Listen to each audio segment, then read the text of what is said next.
Hey everyone, welcome to another episode of Get Jashed. I'm your host, Jess Jash, and today we are going to be talking about burnout and masking, particularly for neurodivergent women. So when I say neurodivergent, because I know neurodivergence actually covers a lot more than what I'm going to be addressing. So I just want to say that here and now. I'm going to say neurodivergence, or I'm going to reference autism or ADHD specifically, simply because that is within my experience. And as we know, or if you didn't, just to be very clear, I'm not a therapist, so I'm not speaking to this from a medical model. I am going to reference research, especially when it comes to exclusion of neurodivergence in the study groups and things like that. But I'm going to reference research, but a lot of this is really based on my own experience. So some of it may not fit you because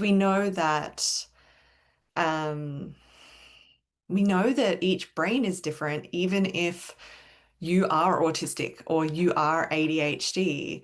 We know that that doesn't mean that you and I have the same brains. It just means that there can be similarities and in the way that then becomes diagnosable and all of that. So I'm going to be speaking from my experience just to share that because when it comes to leadership, when it comes to women in leadership, it can be really challenging. It can be really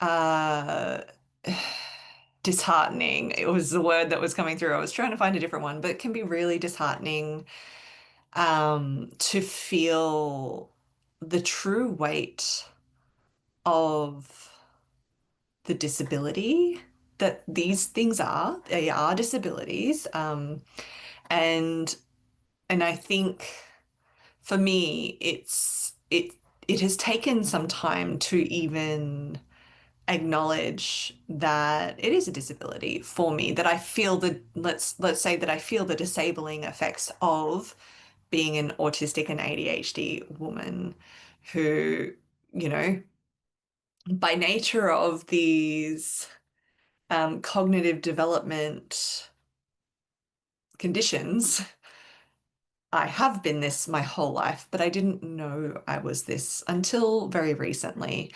until the last couple of years. I think it was 2 or so years ago. It was clarified and confirmed for me that that is what I am. That is how I experience the world.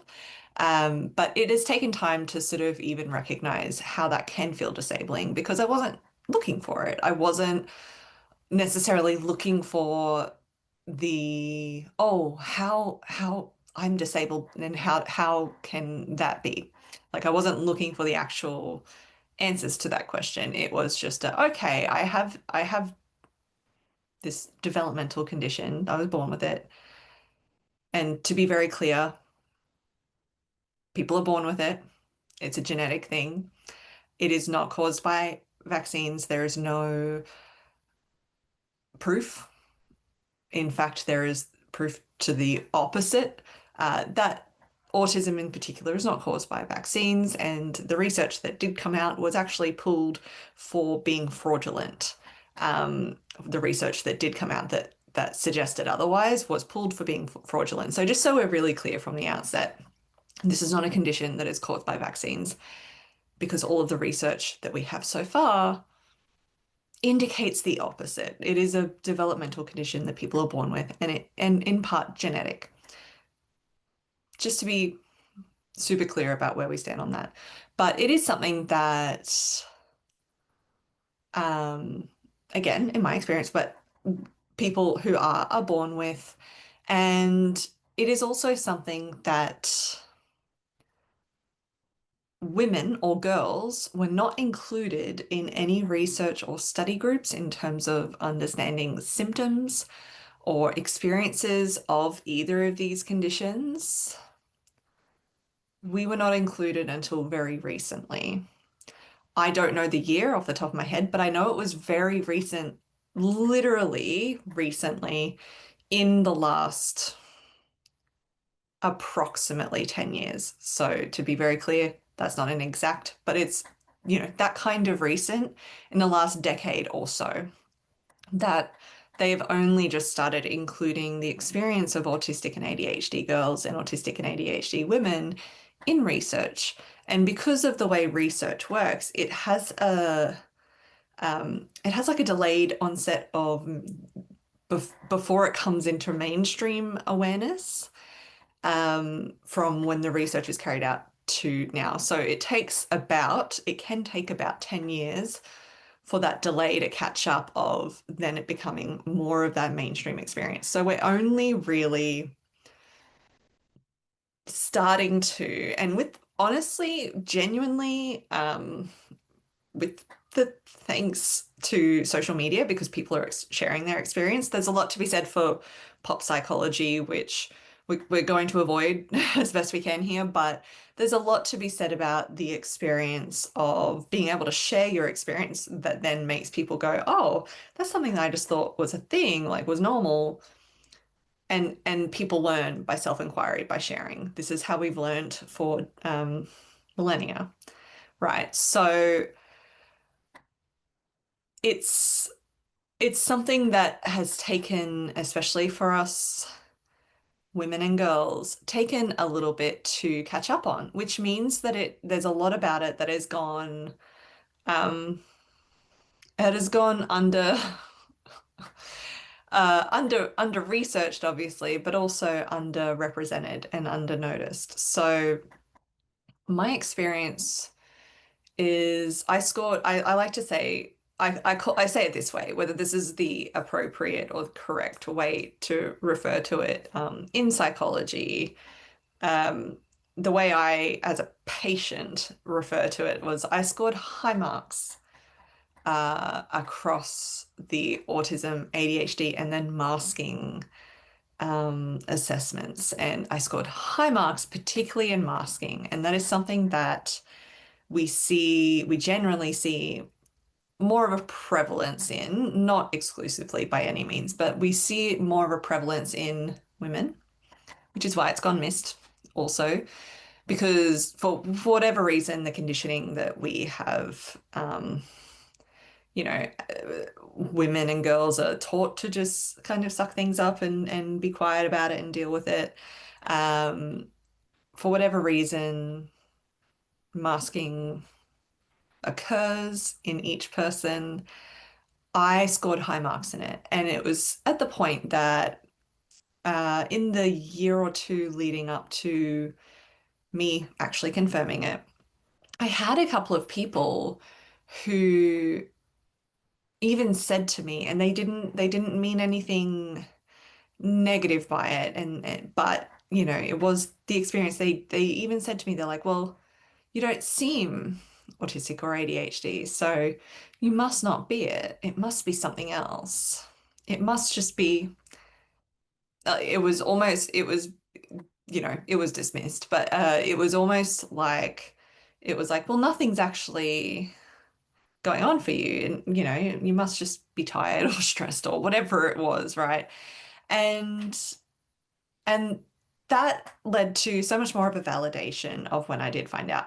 But the bit I really want to talk about, because this is really important when it comes to leadership, especially women in leadership, and especially high-performing women or girls. I was also academically, I was like a higher performing student, right? I was always in that space and quite self-led in my own, like throughout schooling studies, that it is easy to sort of go unnoticed because squeaky wheel gets the most grease, right? So it's like, oh, I wasn't the squeaky wheel because I was just able to do it. And in a way, I thrived in those structured situations, but also in the workforce as a high performing woman and as in leadership, it has become more and more clear to me how much masking that was. And it's not to say, it is not to say women cannot be leaders. That is the opposite of what I'm saying. But it's the dismissing of women in particular, or people who experience who are autistic and ADHD. But it's the dismissing of women who are neurodivergent to say that they're not doing enough or that they have to perform optically at a certain level. So what we're talking about here in this episode is really pulling back the curtain on how burnout, particularly, can uniquely manifest itself in high achieving, neurodivergent women, particularly in leadership, and how that is so often missed. It is misdiagnosed and misunderstood. I can't speak to that therapeutic or medical model personally myself because I am not in that field directly. But we do know that it's misdiagnosed and misunderstood. But we are talking about how it's uniquely experienced in those high achieving women and leaders. And hopefully with the intention of if you can have this awareness, if you listen and have this awareness that whether it's for yourself or for someone that you work with or someone that you care about, whether you work with them or they're one of your people, whatever it is, helping yourself or helping them recognize where you or they may be overfunctioning, masking, or dealing with that sort of shutdown and shame that can follow the burnout period, especially the autistic burnout period.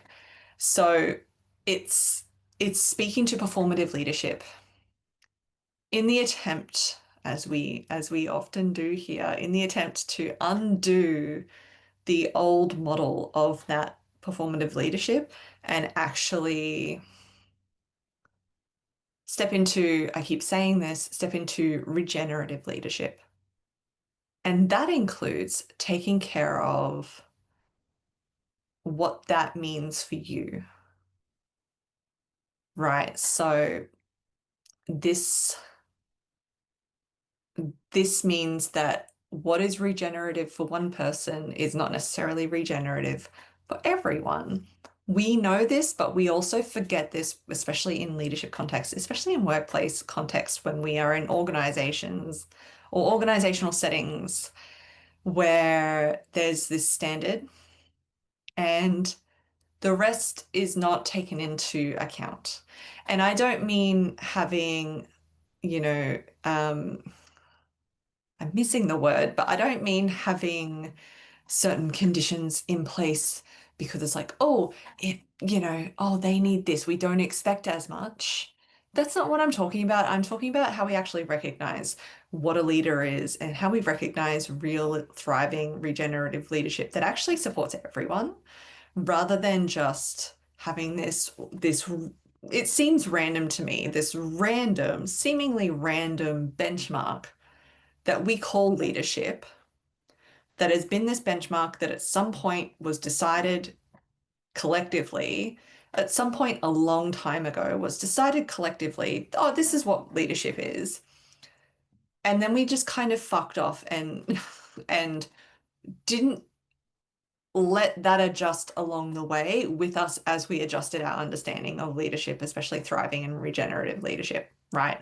So this comes from areas where we are speaking to productivity as that goal, as that benchmark, for example, rather than recognizing where that capacity is misaligned or where what is taken into account to have the optics of being productive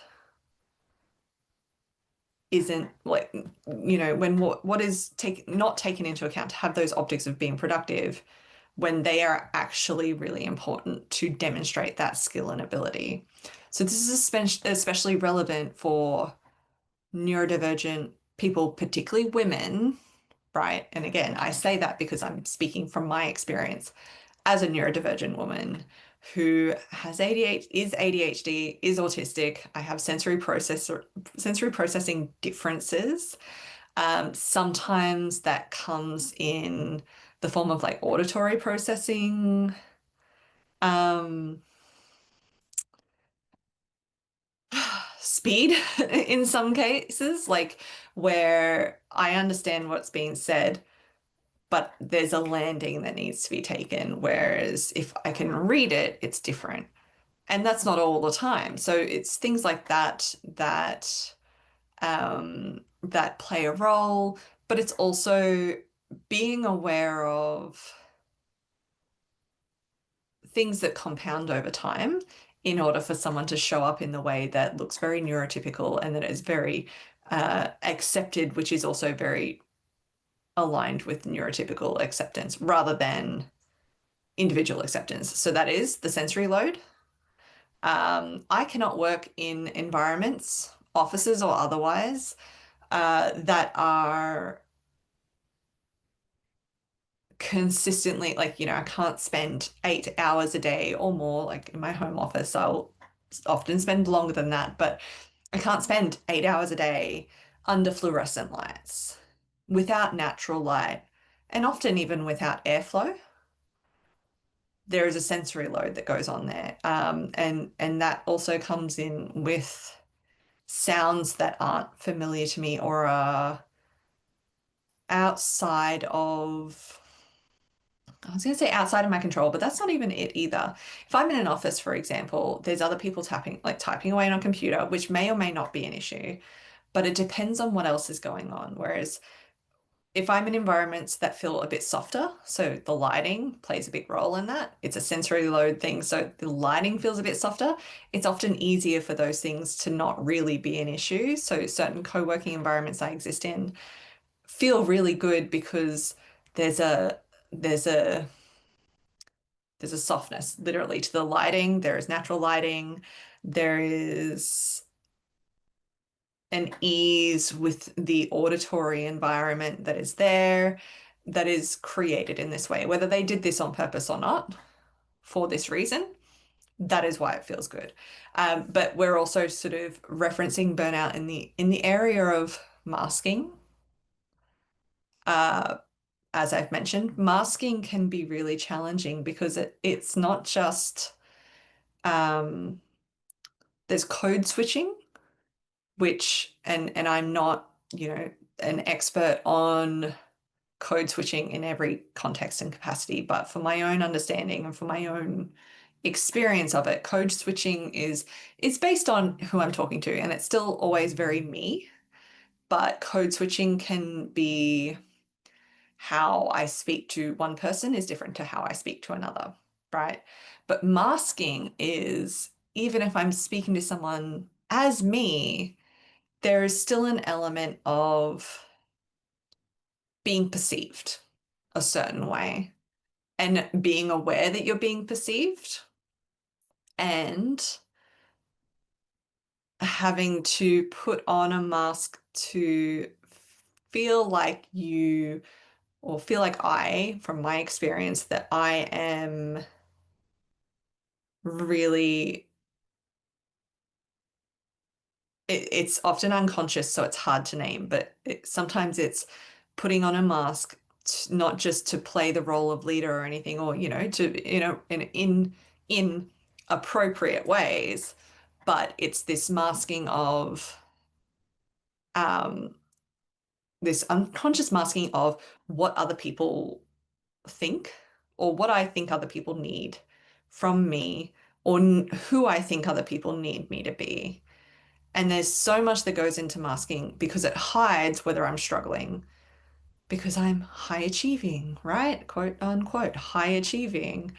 So it hides whether I am struggling or whether I'm feeling stressed about something, and it builds up over time. And in my experience, masking kind of builds it up, and it's not that I'm not communicating clearly, but it's also means extra emphasis on needing to communicate clearly and early for me, because if something's a small issue, I feel like it's a big thing. It's too big to bring up. Like it makes it too big to bring up.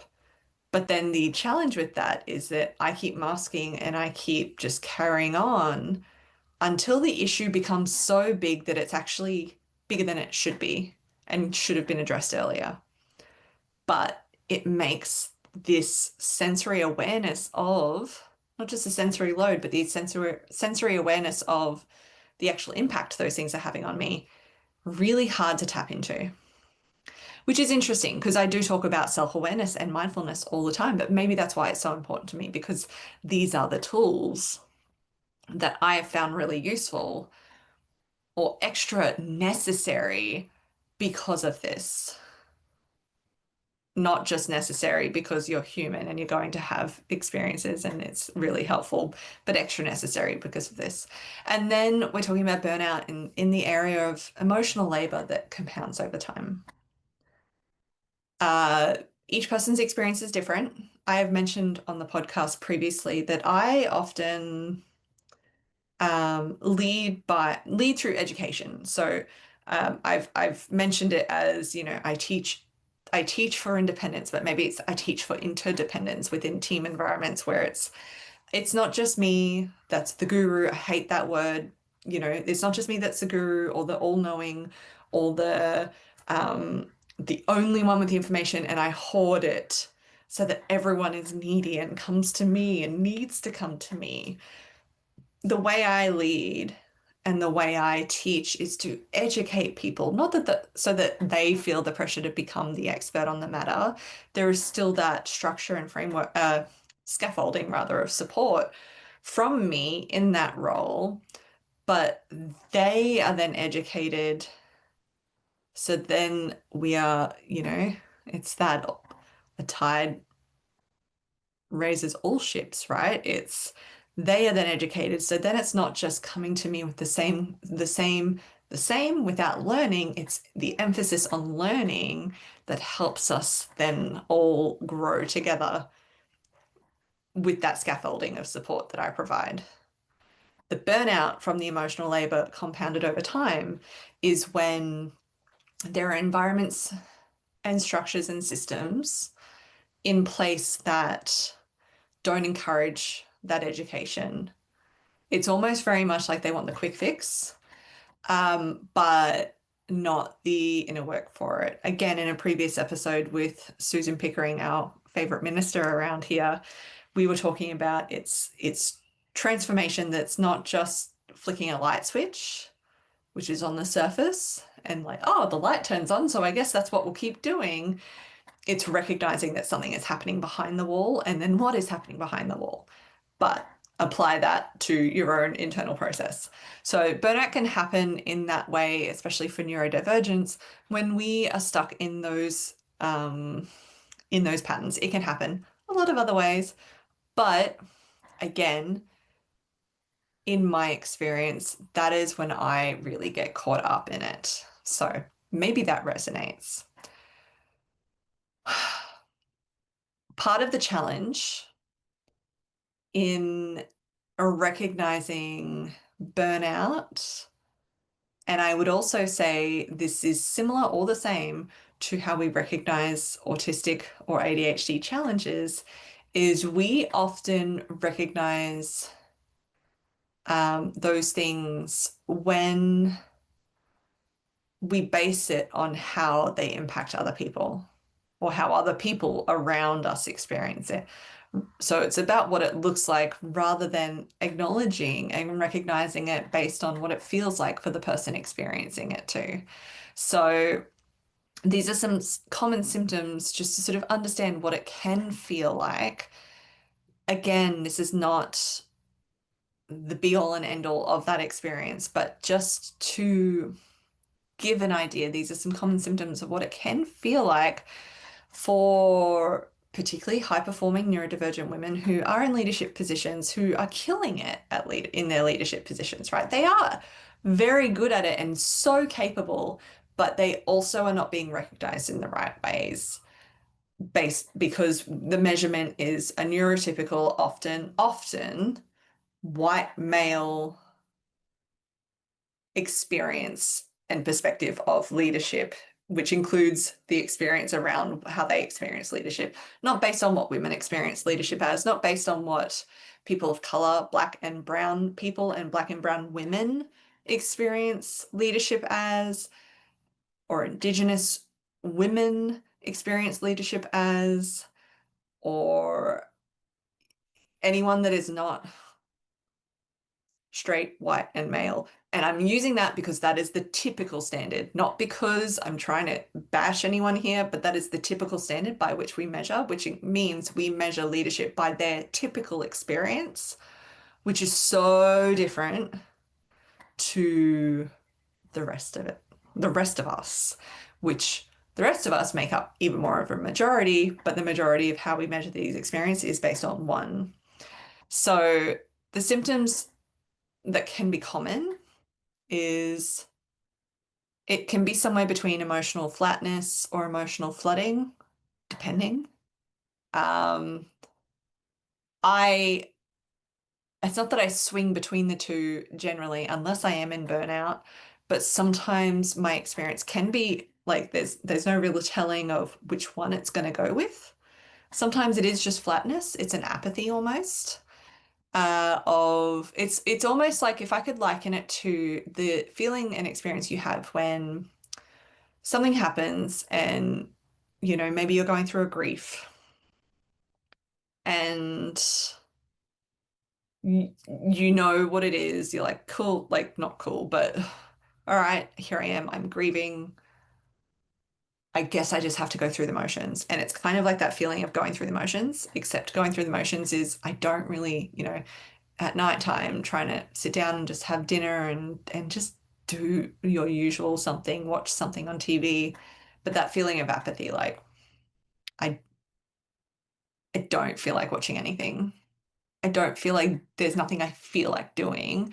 I'm not interested in anything. That's how I experience it. It's this, I'm not interested in anything. I know I'm going through the motions, but I kind of just need to go through the motions because um, nothing feels, you know, nothing's eliciting anything in me. So that's the flatness. And then it's the flooding, which is the sort of the other side of the same coin, which is I'm feeling everything. It's this hyper empathy. For me, it's this hyper empathy at times, and it's this I'm feeling everything, and I'm feeling. I'm not going to say I am feeling what other people are feeling because when we think about conditions in the world, that's impossible. But it's this I'm feeling the grief of witnessing other people feeling or experiencing what they're feeling. If hopefully that translates well from my brain to you. But it's this awareness of, oh, I'm just feeling everything. And that comes through flooding of emotions. And it's not always sad. Sometimes it's anger. Uh, sometimes it's anger, which is really challenging to because it can feel overwhelming. And I'm not talking about uncontrolled anger. I'm talking about just I know what this is. I know this is anger. I don't know what to do with it. And I'm not going to lash out, but I also it's consuming my thoughts. Like no, again, for me, it's not like the dangerous kind, but it's just the I'm caught up in stories. It's this flooding of I'm caught up in stories that just keep making me feel angry or keep making me feel something. It's this flooding, this emotional flooding, right? So that is a symptom. That is common in neurodivergent women, but again, common in my experience when I experience burnout. Uh, there is similar to the emotional flatness. There's a bit of an internal shutdown that can happen. Decisions become harder, even simple decisions. It's this almost anxiety of wanting to make the right decision because if I don't, then I have to deal with the change, whatever that change is, right? It's not from a place of perfectionism, and I think for a long time I thought it was in terms of trying to make the decision. It's like, oh, I assumed that it was from this experience of has to be right and has to be perfect. And it's actually not that at all. It's a lot of the time for me when I am in that challenge, and it's not all the time, sometimes I'm really fucking good at making decisions. Actually, a lot of the time, these days, especially, uh, kind of these days, especially, depending on the context, I'm really fucking good at making decisions. I would say that I'm also very good in uh, particularly work contexts that I'm really good at making decisions. So, it depends, but when I'm in those cycles of struggling to make decisions, it is because I am aware of I don't think you can get it wrong, but if I choose the decision that isn't actually the one I want to go with, or that I not should, but isn't, it isn't actually, if I'm not actually sure and I end up changing my mind, let's say it that way, then it means that I have to change. And not me change, but like I then have to deal with what that change in mind is, or deal with what that change in decision is. And and that can feel like a lot of effort because it's like when people change plans on us, the ADHD part is like sometimes like, oh, cool. Or the autistic part is sometimes, oh, cool, because my ADHD made that decision to go and socialize, but my autism can't cash that check. So it's sometimes it's that, and sometimes when plans are changed, it depends on how much effort has already gone into those plans or decisions, right? And then if I've already put effort into those decisions and then that decision is changed, it is really fucking hard because it's this recognition of all this effort that is then, in the black and white version, lost, effectively lost and wasted. And then it's like, oh, now I have to put more effort and I didn't have those resources available. I always see change for me as like a big fucking ship, right? And it's like, oh, I can change and I can change direction, absolutely. And sometimes I'll do it really quick for whatever internal process reason has supported that. And sometimes if I'm like, oh, this is the direction, this is it, this is the decision, this is what's happening, and then I'm hit with that change, it becomes that sigh, that, oh, okay, I know I'm capable of handling this, but at the same time, it's like a slow moving ship. A ship can't just change direction in a moment and be okay with it. It takes a lot of internal processes and energy, right? I think of the Titanic because we've got the visual of that with the movie. If you're not a ship person, I'm not normally either, but we know that it takes a lot of energy and resources to then try and turn that ship into the new direction. So you can see that's how it feels. So there's that internal shutdown, which is usually from overwhelm. And again, this part sort of goes to the emotional flatness as well, is like you can't feel joy. There's an apathy in a way of, I would almost put this with the emotional flatness where it's like, oh, I'm going through the motions. Nothing's actually making me feel anything. Like there's no real enjoyment. It's fine. It's fine, but it's no real enjoyment, right? So that's how I sort of experience it. Um, there can be extreme fatigue, but wired, like, not necessarily insomnia, but, like a wired but tired. Um, I go through, depending on what's going on. Recently, I've gone through a sleep cycle of sorts that where I'm tired and I'm going to bed at a good time, not too early, right? But at a good time, but I'll be exhausted and wide awake at like 1 or 2 or 3 a.m. in the morning. And recognizing that that is, you know, it's almost like it's a delayed tell. Like I should, it's a obvious like, hey, if you haven't been paying attention, this is something that's going on. So that can come up, which, can impact how we feel. We know we need sleep. We absolutely need sleep. Sleep is the most important thing for anyone, any human. Sleep is the most important thing for how we feel, for how we function. Sleep is, there's others that are close second and third for sure, but when it comes to generalized well-being, I'm talking about generalized well-being. I'm not talking about starvation or famine or war, but I am talking about generalized well-being. Sleep is the most important thing for the rest of it to work. So that can be challenging. Burnout can also make us feel disconnected. I I don't feel this, I don't experience this too much. It just depends, it's more of a social thing rather than a disconnection from my people.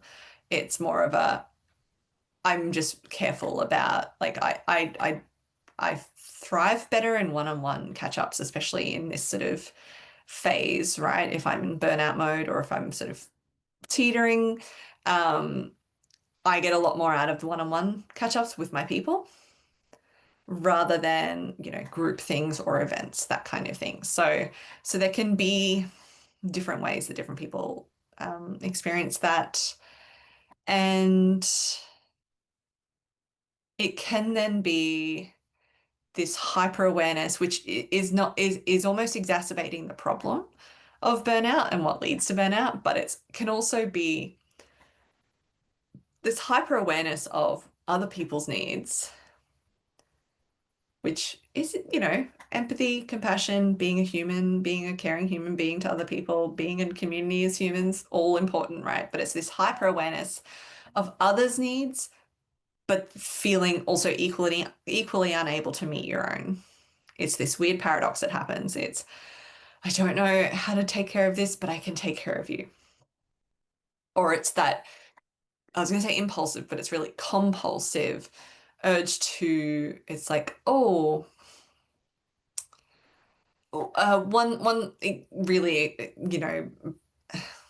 benign, obviously, like an example is um, if you're struggling with money and then you get money in, and the first compulsive feeling you have is to spend it on other people rather than, you know, maybe just keeping it for yourself to take care of your needs, like once you, whatever that is, right? So that's just and kind of a visual, if that's helpful, of what that can feel like, but in different ways as well. It can be all of these things. So it's this burnout that then you can kind of imagine not all of that is visible from the outside. Um, and when in leadership, it becomes really challenging because women especially have been taught to belittle our own experiences. Like, oh, it's fine. I should just get over it. So, like a year ago, I had surgery for endometriosis and I'm fine, right? I never had that kind of surgery before. And I wasn't, I was very well taken care of medically by our medical, like, fucking nurses are God's gift to all of us. Please take care of nurses, be kind to your nurses. But I was taken care of well medically, but at the same time, I wasn't really set up to understand what to expect. And I learnt that as I was going on because this was my autistic experience, which I knew I was at that point, but I didn't really know to ask. So what I thought was going to be maybe a 2 week, intense part, and then slowly I'd be able to slowly get back to more physical things. Not immediately, but slowly be able to sort of get more like into moving my body again and feeling okay. Turned into It was really a 12-week experience overall. Like obviously there was a point that it had improved, but like I learned in week 3 that it was actually meant to be 6 weeks, that I was not meant to really do like use my core muscles even in like a yoga practice, or because that would stretch and potentially stretch the sutures, which would weaken them and potentially create other issues, or room for other issues to happen. So that was a longer time than I had expected. And because I wasn't able to regulate myself in the ways that I'm used to, which is through movement, I struggled. There was a part of me that was really glad to be able to curl up on the couch and just watch the Olympics and be under a blanket. Thank God it was winter here, so I was kind of, cozy and comfortable as I could be. But there was the other part of me experiencing feeling just nauseous, because I had a couple of days of endone, and that made me feel sick even a week or two after finishing that, just a couple of days. So, that tells you a lot about me and how much I don't gel well with certain substances. I responded badly to the anesthesia, and my blood pressure plummeted when I was in hospital. But the weeks after, I was just sad. I was so sad. And it was this experience of a different kind of burnout, because I wasn't able to take care of my needs in the same way. So that is all to say, sometimes it is really challenging to um to sort of be in these places. And that's when masking can come in. So burnout's not always obvious, right? But that's where masking can come in. Um, And they kind of go hand in hand, because masking can exacerbate or allow room for burnout to thrive unchecked until it's like that big, massive deal that we can't ignore. But usually, as I mentioned earlier, it's like by that stage, it's too late. Not too late. It's just it's bigger than it needed to be. Um, and masking is kind of defined like there's probably more medical definitions of this, but I define masking as like a performance of what's acceptable behavior, but at the cost of myself. So I can be super aware of things that I need, but it also includes over preparing. It's almost like I need to over prepare because that's part of my experience. It's mimicking neurotypical behavior, or mimicking the behavior of the people around me. Um, Unintentionally, and not meant with malice in any way, but it's this mimicry that can happen of matching their energy, which can be useful, but is also not always useful. Who knew? And all of that means suppressing my own sensory needs or emotional cues. So like that can be because I'm distracted, basically, or my awareness is distracted, my cues of this is too much sensory overwhelm, or this is that, can get suppressed or just go unnoticed. And over time, that's why it leads to burnout. So, it's hard, because the more successful you are at masking, the longer it takes for burnout to be noticed or taken seriously. And that means taken seriously by yourself, but then taken seriously by others, because you'll remember at the beginning, I did say that even me, the concept of me being autistic or ADHD, not that these other people were medical professionals either, but like you you care about the people around you, and how they see you, and what they recognize in you, and the acknowledgement, right? But it was then hard because I was so good at masking, and I still am, like this.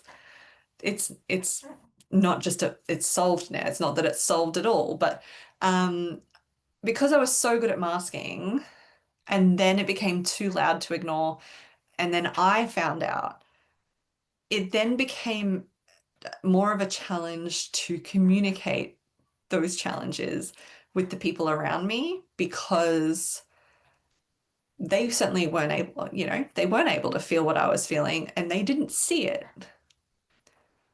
because I was so good at masking it. So I know I did like, oh, I was going to say, I know I did this to myself, but it's just the experience we have. And there's a lot of societal reasons that we respond this way. So that is the experience, and that is the masking and burnout connection, right? And we know that there is also, like there's certainly some wellbeing science, um, research and theories that can help support. But it's also important to note that even in wellbeing research, even in positive psychology research, a lot of the research and theories and models have been done, like performed on and created based on neurotypical experiences. And that is just a really important thing to note. It's an uh,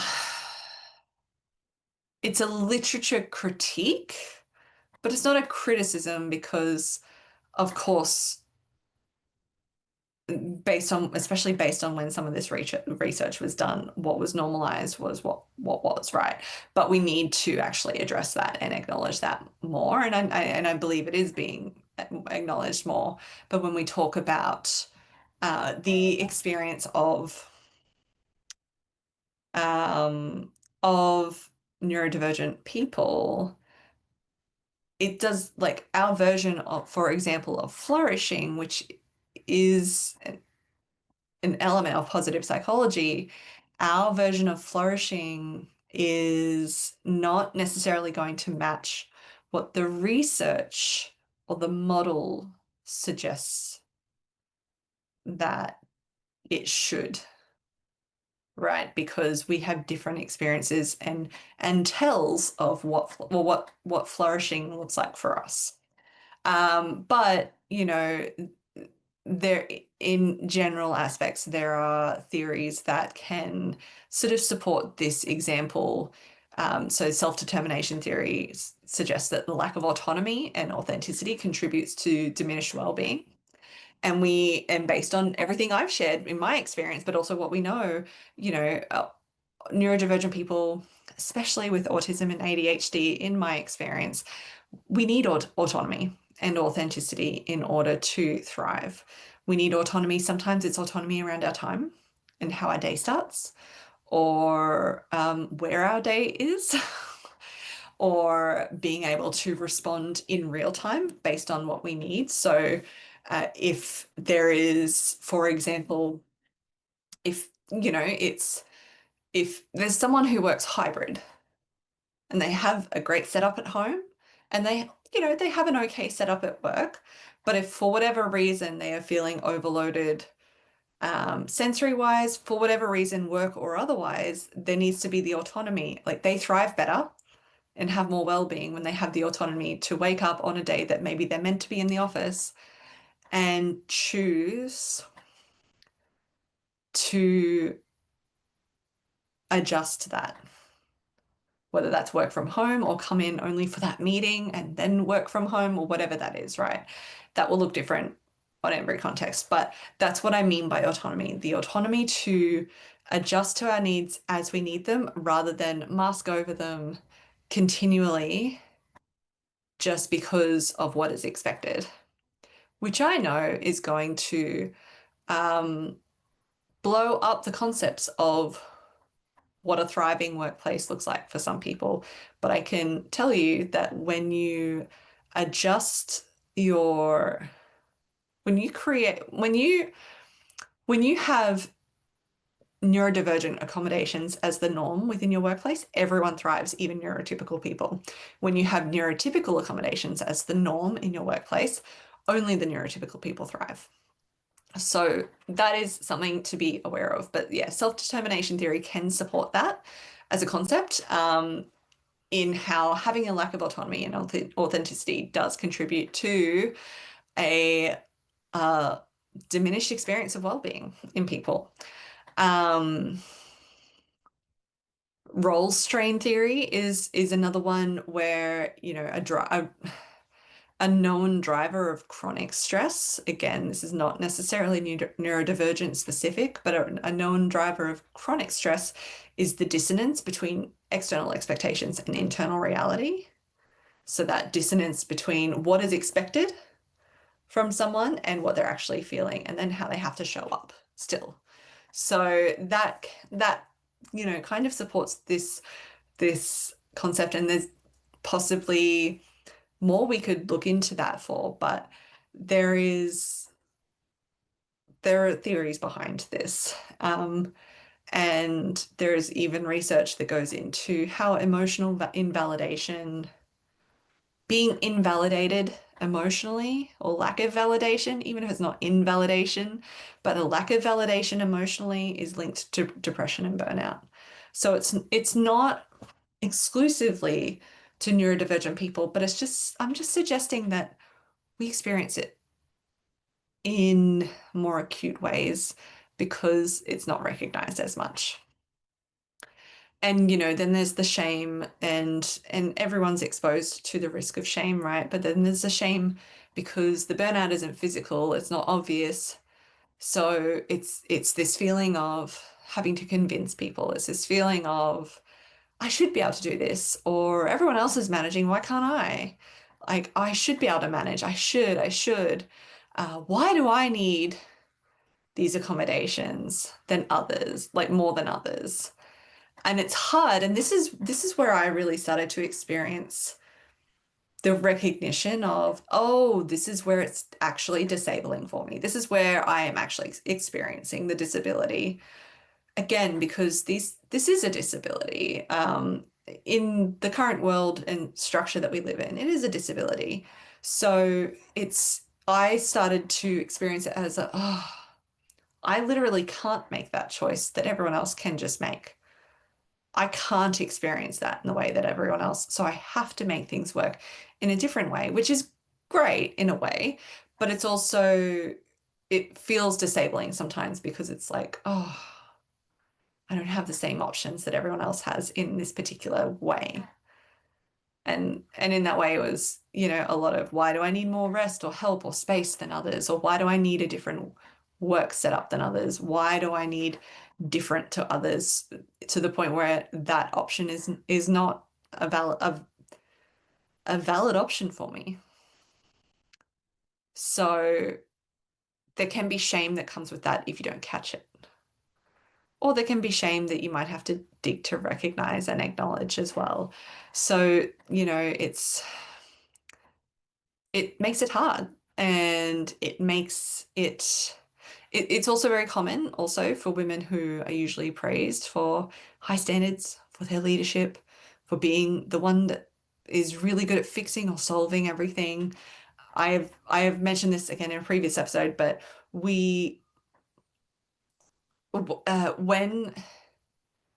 women in particular, but when women are seen as just being the high achievers, their need for support is often more easily dismissed or unacknowledged, because there's just this pattern of going, well, you always figure it out. You always manage this, without actually considering the resilience it takes or has taken for them to mentally show up the way they have already. Um, so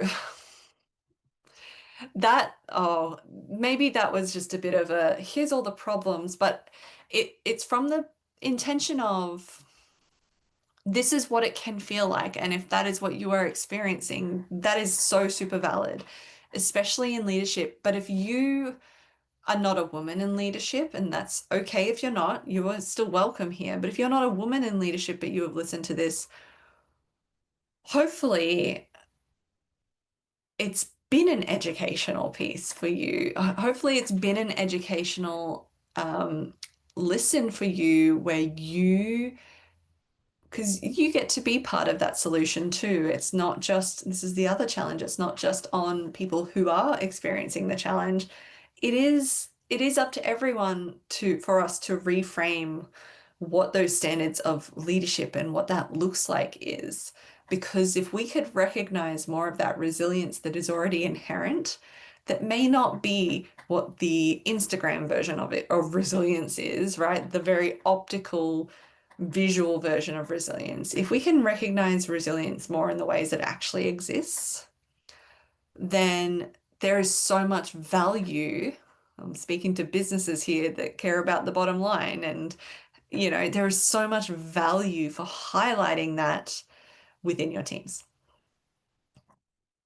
That's not all. I was going to say that's all I'm saying. That's not all I'm saying, but think about it and consider it, because we need to break the pattern.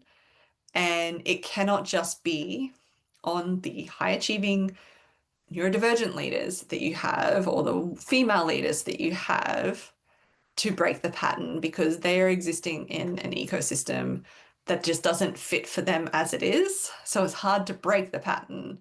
They're already doing so much work. So help,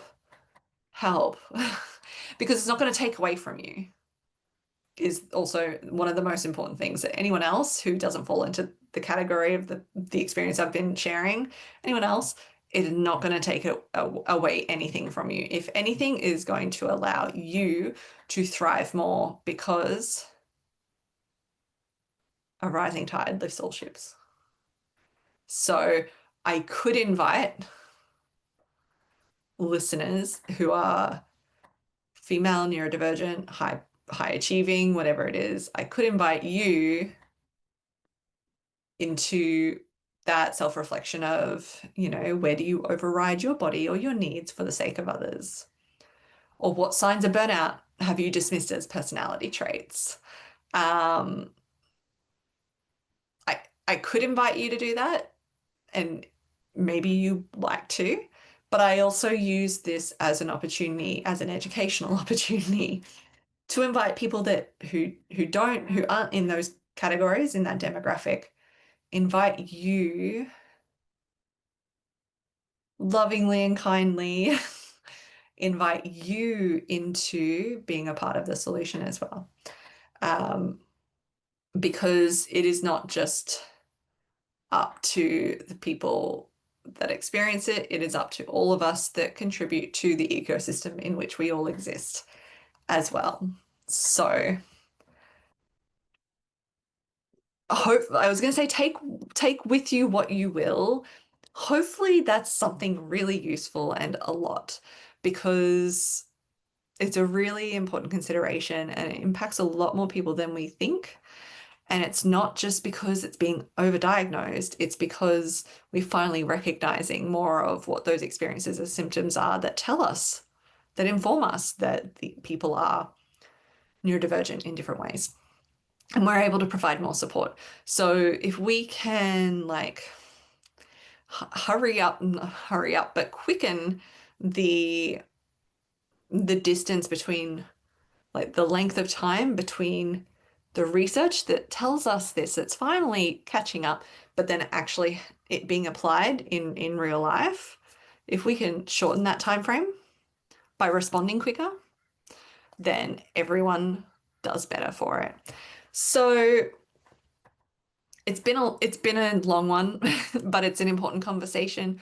Hopefully it's been helpful. I would love to hear what you got out of it. And if you feel like someone would benefit from this episode, whether they are neurodivergent, woman, high achieving or not, if they are a leader, if they are a decision maker, if they're male or otherwise, if they are neurotypical, but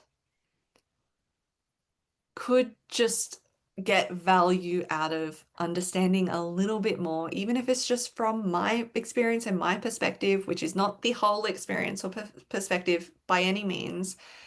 If you know of someone who could get something out of it, please share it with them. please share it with them, because the more we share, the more we talk about things, the more we can address them, which is the whole point of it. I often used to ask, what's the fucking point? I thought it would be the title of my first book, to be honest. But this is the point, sharing, so that we can all learn and know a little bit better, so we can do a little bit better. But that's all I have for you for this episode. Thank you for listening in. I'm excited for you to hear next week's episode. It's more of me sharing and exploring these topics around leadership, and around how we are more well in leadership and do better leadership from this wellbeing perspective. So thanks for listening. I'll see you next week.